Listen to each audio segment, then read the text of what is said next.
Hey guys, Hadake the Black Fang here. Got that review for you for 122 of Hunter x Hunter 2011. So let's get into it.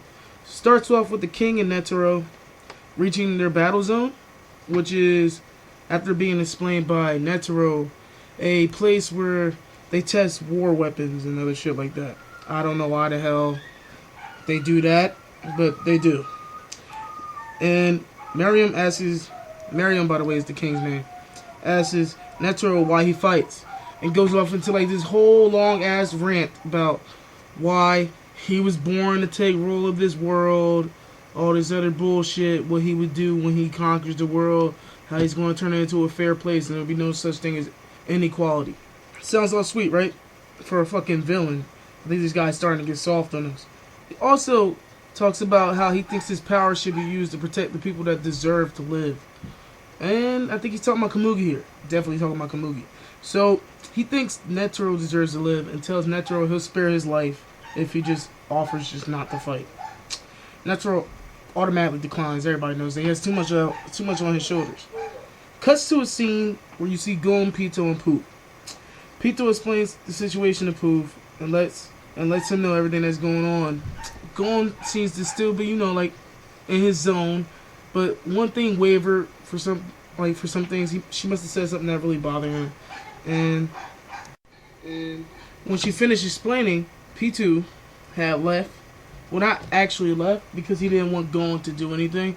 So he sent one of his fly clones, those little mini Pitous that look retarded. Yeah, he sent one of those off, and it ran into Youpi, which, Youpi's in this evolved form doing his little own thing, trying to find the king. And the little Poofy clone explains to Youpi what's going on, and they come to the decision that they're both going to go after the king.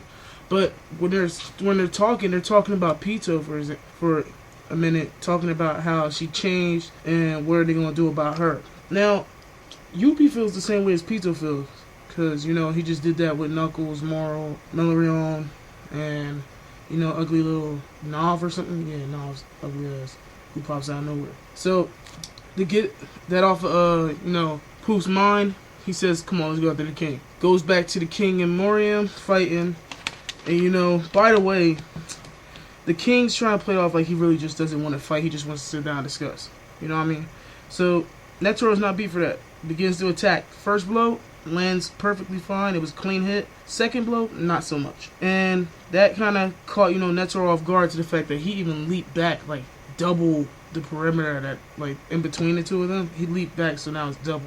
And the king says, I'm not going to fight you, I just want to talk. Only your words can move me. So Netero, taking advantage of that, realizes that the king doesn't know his name.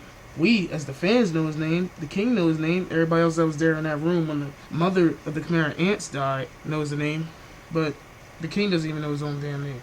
The royal guards don't even know the king's name. They tell him that his name is King. That's not true.